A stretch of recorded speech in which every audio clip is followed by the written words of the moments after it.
Hey, Smarty Pants, do me a favor, would you?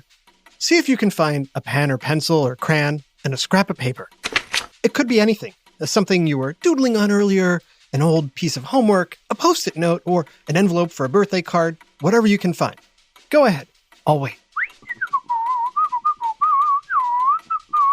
Just whatever you do, make sure it's not something important, like your older sister's college application or your grandma's recipe for meat cake. Hey, who wrote on my meat cake? Okay, you got something to write on and something to write with? Good. Now, I want you to write the following. Blop, blip, blurp, derby, derby, doo. Did you get that? No? Forget that. Write this instead. The average poop takes between 3 to 7 minutes. At most, it should take no more than 10 to 15 minutes. Too gross. How about this instead? Who smarted? You know, write whatever you want. It doesn't matter what you write. What matters is what you're writing on. That scrap of paper. Well, not the actual scrap, but just the fact that you have paper to write on. Huh? Chances are you don't think a whole lot about paper, but you'll probably use some today for homework or an art project or a book you're reading. Paper is pretty much everywhere.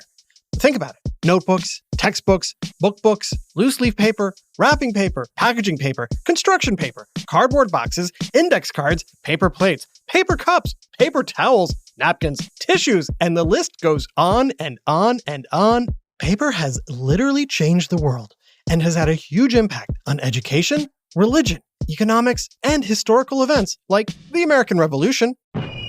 Isn't that right, Thomas Jefferson? I have a declaration to make.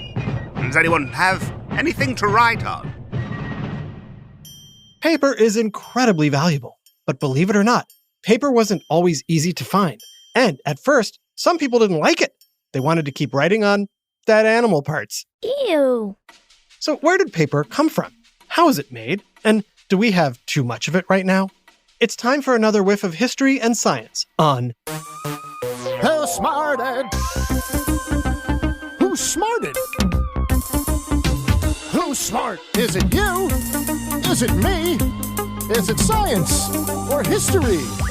Listen up, everyone. We make smarting lots of fun on Who Smarted. With all the paper around today, it's hard to imagine a world without it. But paper didn't exist when humans first started writing about 5,500 years ago. Back then, people pressed symbols into clay tablets. Those thick tablets were not easy to carry around, and because you couldn't fold them, they weren't very good for making airplanes. Ow. Sorry. Something lighter had to be made. The ancient Egyptians came up with a material called papyrus, which was made from a grass-like plant that grows along the Nile River. Egyptians used the plant stem to make a paper-like writing material that became very popular in ancient Egypt, Greece, and the Roman Empire over in Europe. The word paper actually comes from the Greek and Latin word for papyrus. But unlike paper, which is strong and can last hundreds of years, papyrus fell apart very easily. So the Europeans created something stronger. Can you guess what they used to make it? Was it a sheep? A calf? Or a goat? Sheep. Goat. Cow. What did you say? Well, no matter what you said, you're right. Because they used all three to create this newer, stronger writing material. Personally, I prefer goat paper. I mean, sheep. But how did they use animals to write on? Great question. Perhaps my ancient Greek friend can answer that. Yes, first we take the skin from a dead animal and clean it. Then we dry it, stretch it, and scrape it.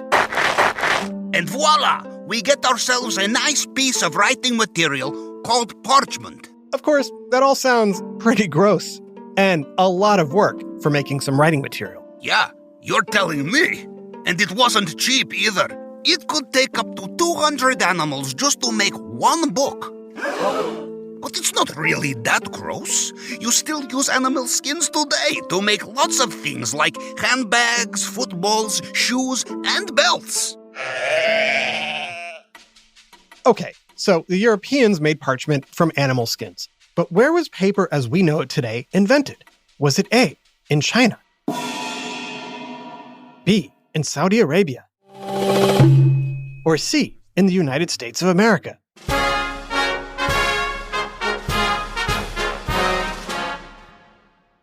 Did you say A, or B, or C? Well, you're right. Because believe it or not, all of those places, and even Europe, had a hand in making the paper that we use today. But the very, very, very first piece of paper came from China about 2,200 years ago. The Chinese made paper with materials such as bamboo, hemp, tree bark, and old fishing nets. The materials have since changed, but the process of making paper today is pretty much the same as it was back then. Paper makers pulled apart the raw material to get long fibers, which they then soaked in a pool. The wet fibers were then pounded into a pulp and spread onto a screen and squeezed to get out most of the water. The sheet was then laid out to dry and coated with another substance, depending on what kind of paper you want. And that's basically it. The process was inexpensive, fairly easy, and as they say in the movies, no animals were harmed in the making of it. For centuries, the secret to papermaking remained a secret outside of Asia. But then, in the 8th century, military forces from the area now known as Iraq conquered part of Asia, and soon the word was out about paper. The Middle Easterners perfected the paper-making process as they spread it throughout their growing empire. They used paper to spread their knowledge of medicine, mathematics, agriculture, literature, and other subjects. When the Middle Eastern people conquered the region that is now Spain, papermaking arrived in Europe and it collided with an unfriendly crowd, as Europeans were distrustful of this strange new product. Oh, no, you don't. I don't trust paper, simply because it comes from people from another culture and region. I refuse to use anything of theirs, even if it is way more practical and cheaper than parchment. You could say I'm judging a book by its cover, especially if that book is made out of paper. Speaking for all Europeans, paper will never be welcome in Europe. We stand by our poor parchment makers. Of course, part of their hatred of paper came from the fact that many Europeans had gotten very wealthy selling parchment, and this new paper product would put many of them out of business. What? No, it's not that at all. Well, maybe a little. But hey, the Roman emperor agrees. He banned official documents from being written on paper. It's just not special enough. Not to mention, paper is extremely dangerous. You could get a paper cut. You never heard of anyone getting a parchment cut, am I right? So there. Now, I must be off to go skin some sheep for my parchment. They may have kept their parchment and the profits that came from selling it, but in the long run, the Europeans lost out. Big time. The lack of paper slowed the spread of knowledge, and even many princes and kings couldn't read. It took a couple of 100 years for Europeans to finally, fully embrace paper. But when they did, they too advanced education, literature, science, and technology. Ah, beautiful paper. Where have you been all my life? The Europeans also made a huge impact on papermaking itself. In the mid-1400s, a German named Johannes Gutenberg developed a printing press with movable type that allowed books and other publications to be printed faster, cheaper, and more easily. Soon, paper was in huge demand throughout the world.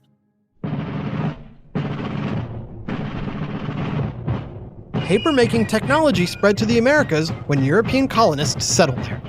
In fact, the American Revolution happened in part because of paper.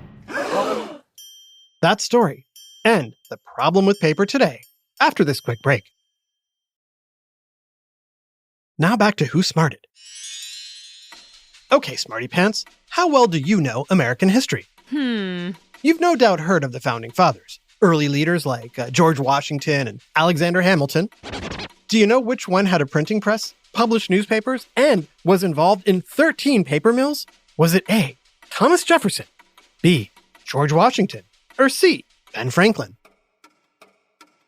If you said C, Benjamin Franklin, you're right.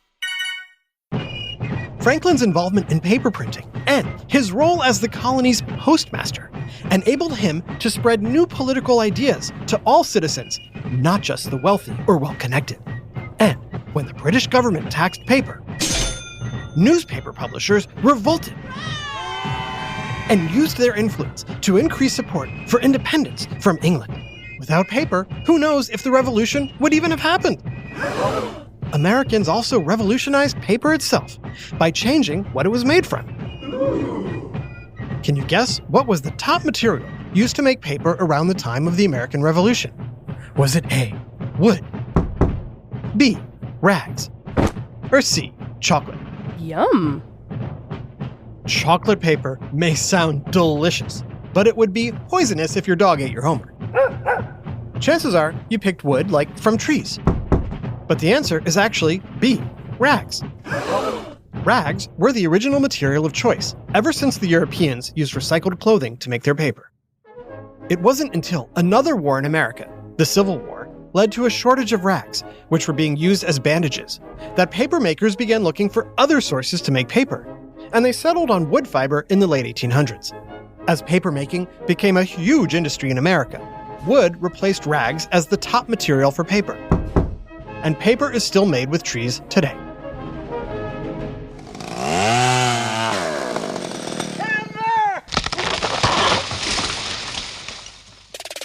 And paper products are not just books, newspapers, and pamphlets. They also include cardboard, wrapping paper, napkins, tickets, and two things most of us can't live without: toilet paper and money.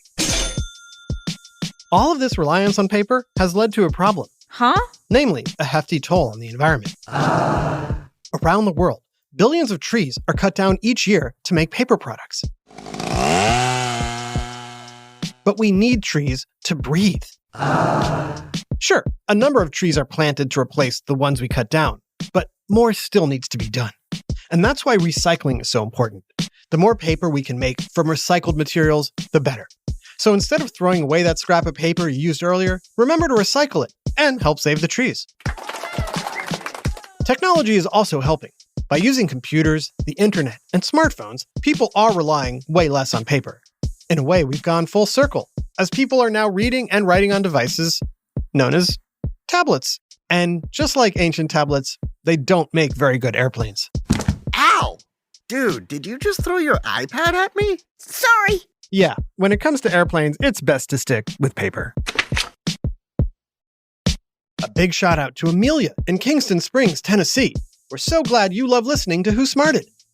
This episode paper was written by Dave Beaudry and voiced by Max Kamaski, Adam Tex Davis, Gia Davis, Max Eisler, and Jerry Colbert. Additional voices, technical direction, and sound design by Josh Hahn.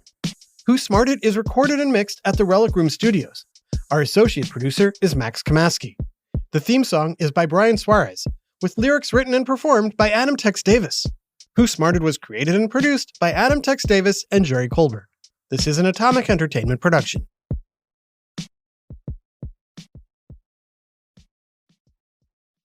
Who Smarted?